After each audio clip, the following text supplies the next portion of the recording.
Free ভিসায় চলে আসলাম Saudi আরব। তো দেখেন তো মামা, আপনারা জায়গাটা কেউ চেনেন নাকি? দেখেন তো, এটা বাংলাদেশ মনে হয় নাকি? দেখেন তো, আপনারা তো অনেকেই বলেন যে আমি মিথ্যা কথা বলি।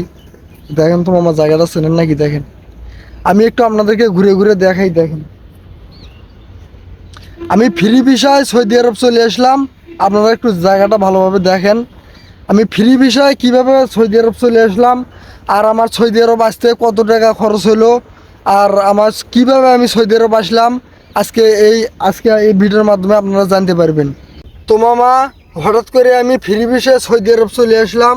আমার আমার আগে থেকে পাসপোর্ট কাটা ছিল, তো যার কারণে আমি সৌদি আরব চলে আসলাম আপনাদেরকে না বলেই, কারণ অনেক ঝামেলার একটা ব্যাপার। তো যাই হোক, সৌদি আরব চলে আসলাম। আমার কিন্তু এখন কিন্তু কোনো কাজ বাজ এখনও কিন্তু নাই। আমি ফ্রি ভিসায় চলে এসেছি, মাত্র 70,000 টাকা দিয়ে আমি চলে এসেছি। আর আমার কিন্তু এখন কিন্তু কোনো কাজ বাজ কিন্তু নাই, এখনও কিন্তু আমি পাইনি। যারা মালিকানা হিসেবে আসে তারাই কিন্তু কাজ বাজ কিন্তু পায়, আবার তাদের টাকাও লাগে বেশি। আর আমি ফ্রি ভিসায় সৌদি আরব চলে এসেছি। আমার মাত্র 80,000 টাকা খরচ হয়েছে, 70,000 টাকা লাগছে, 80,000 টাকা আমার মাত্র খরচ হয়েছে। আগে থেকে পাসপোর্ট করা ছিল।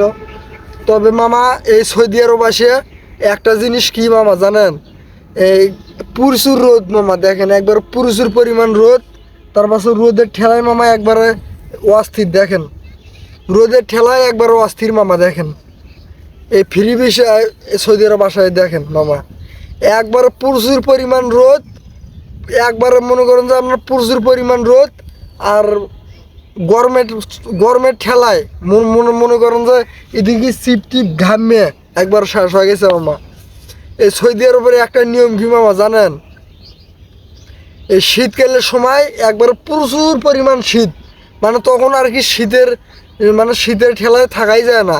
আর এখন এখন এখন এই জায়গায় এখন প্রচুর পরিমাণ গরম। দেখেন মামা, সূর্য দেখেন, মানে আমাকে এতটাই গরম লাগতেছে। এই যে বালুগুলো দেখেন, এই যে বালুগুলো দেখেন, এই বালুগুলো এত পরিমাণ গরম, মনে করেন যে আমার হাত পর্যন্ত মনে করেন যে মনে হয় ছাই হয়ে গেছে, বুঝছেন মামা?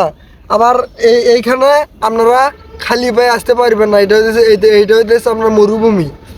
আমি মরুভূমিতে আইছি, তো এইখানে আপনারা খালি পায়ে আসতে পারবেন না, আর খালি পায়ে থাকতেও পারবেন না। যাই হোক, আমি একজোড়া জুতো প্রবেশ করে আইছি। তো এখন আমি আপনাদেরকে বলবো যে আমার কাজটা কি। আপনাদের বাবা ফ্যামিলি অনেকেই সৌদি আরব থাকে, অনেকেই সৌদি আরব থাকে। তো আপনাদেরকে তো ভিডিও কলের মাধ্যমে, ফোনের মাধ্যমে, ইমোর মাধ্যমে তো জানায় যে আমি এসি রুমের ভিতর বসে আছি, যে আমি এই মার্কেটের কাজটা করতেছি, আমি এইটা করতেছি। আসলে না রে মামা, না, কোনোটাই না। আপনি যদি 10 লক্ষ টাকা দিয়েও যদি মালিকানা হিসাবেও যদি সৌদি আরব আসেন, হ্যাঁ, আপনাকে ওই যে ক্লিনারের কাজ করতে হবে। তারপরে রোদের ভিতর মনে করেন যে তারপরে রোদের ভিতর মনে করেন যে আপনাকে এলো এলো এলো একটা যে কোনো একটা জায়গায় আপনাকে একটা দেখাশুনো করবে দিবে।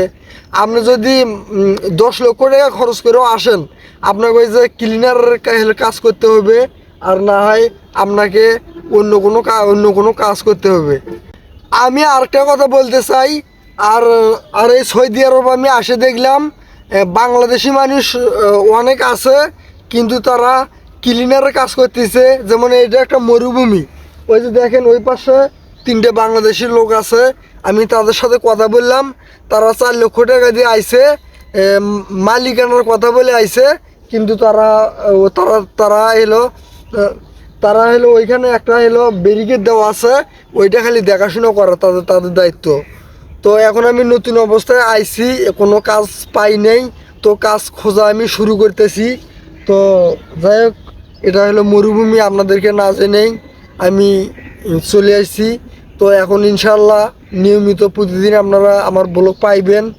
আর আর এই সৌদি আরবের মানে সৌদি আরবের মরুভূমি, মানে A to Z, মানে যে জায়গায় আমি সৌদি আরবের সবগুলো জায়গায় আমি আপনাদেরকে দেখামু। আমার আগে একটা সেটেল হোক, তারপরে সবগুলো জায়গায় আমি দেখামু। আর সবাই আমার জন্য দোয়া করবেন, আমি যেন ইনশাল্লাহ একটা যেন কাজ যেন পাই, সবাই আমার জন্য দোয়া করবেন।